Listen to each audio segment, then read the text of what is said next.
Hello students, welcome to today's maths class. In today's maths class, we'll be looking at rounding to nearest decimal places. So let's take a look at what rounding is. So rounding is the process of making a number simpler or shorter while keeping its value close to the original. So in rounding, we are basically trying to make a number simpler and shorter. For example, you have 3.67 rounded to 3.7. So the number 3.7 is a shorter version of 3.67. Okay, so the 3.7 is closer to the original version. So another example in maths is the pi. Pi, as we all know, is 22/7.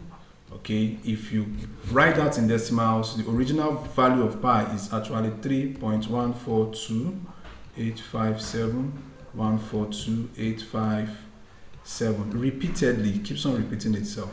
But in most textbooks, it is written as 3.14 because it has been rounded to a simpler and shorter form. So what are the rules, or what are the things we need to know before rounding a number? So the first thing is you must identify the place value of the number you're rounding. So whenever you're asked to round a number, you must know your place values.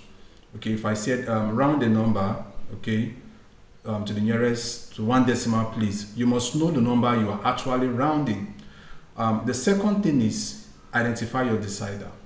Now, when you're given a number to round, the next number after the number is your decider. For example, let's say we're asked to round 7 in this number. Now, if you are rounding 7, it means 2 is your decider.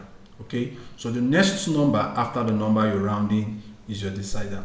Now, if 2 is our decider, okay, we are going to round down, because if your decider is from 5 and above, you round up, but if it is below 5, you round down. Again, if your value of your decider is 5 and above, you round up. So from 5 above, you round up. So below 5, that's 4, 3, 2, 1, you're going to round down. So in this case, if we are rounding 7, okay, and 2 is our decider, so we're going to round down. And if you round up, anytime you round up, the number you're rounding, you add 1 to it. And if you're rounding down, the number you're rounding stays the same. Okay, so let's take a look at some examples. Example 1, we're asked to round 63.372 to 1 decimal place, 2 decimal place, and 3 decimal place.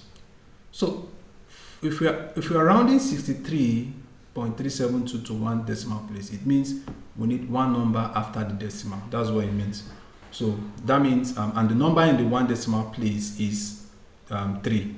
Okay, so we are rounding 3.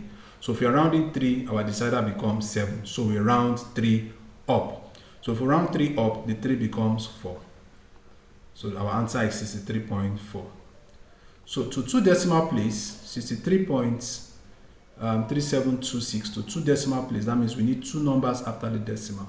So the number in the second decimal place is 7. So if that means we are rounding 7, okay, because that's the number in the second decimal place. So like I said, you need to know the numbers, the decimal places of the numbers. So if you're rounding 7, our decider is 2. And our decider is less than 5.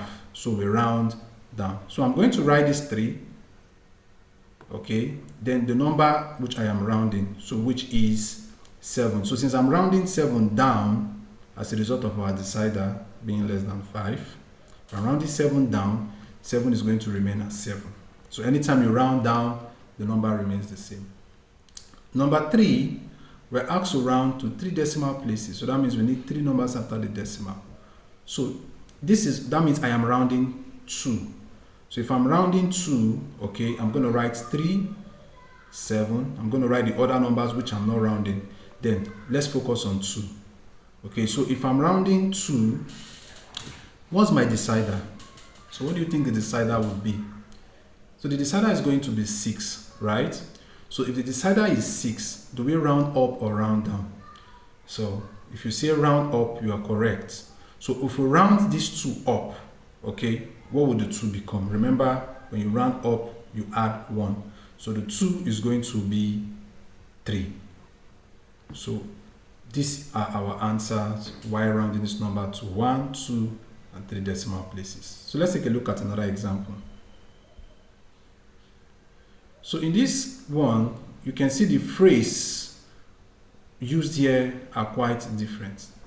So we're asked to round 217.8726 to nearest tenths, hundredths, and thousands.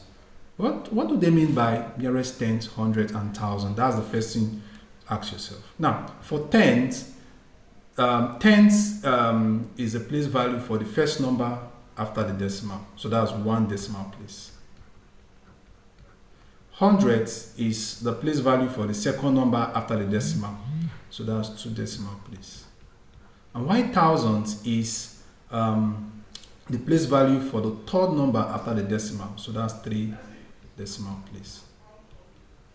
Okay, so remember this is the number. So let's start with the nearest tenth. So that means if you're rounding to nearest tenth, that means we're rounding to 1 decimal place. So that means we need 1 number after the decimal. So I write 217 points. So which number are we rounding? Which number is in the 1 decimal place? That's the first thing you ask yourself. So it is 8. So if we're rounding 8, what is our decider? So our decider, remember, is the number after the number you're rounding, which is 7. So since it's 7, we're going to round up. So the 8 becomes 9. So 2 decimal place. So that means we want 2 numbers after the decimal.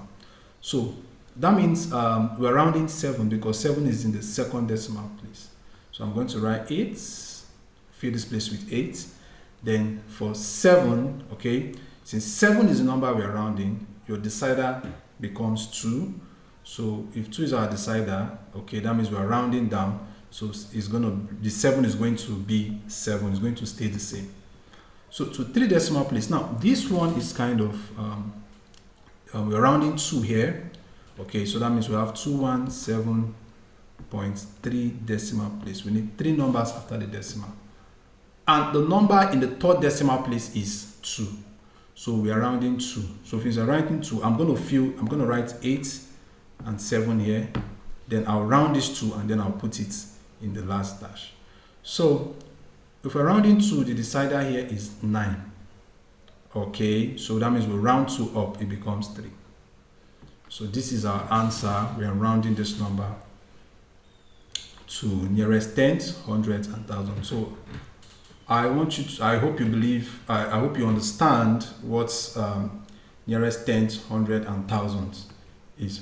Okay, all right, so that's for this. So I want you to try this, give this a shot, and try solving this, and tell me what your answer is. So thank you for watching, and do have a nice day.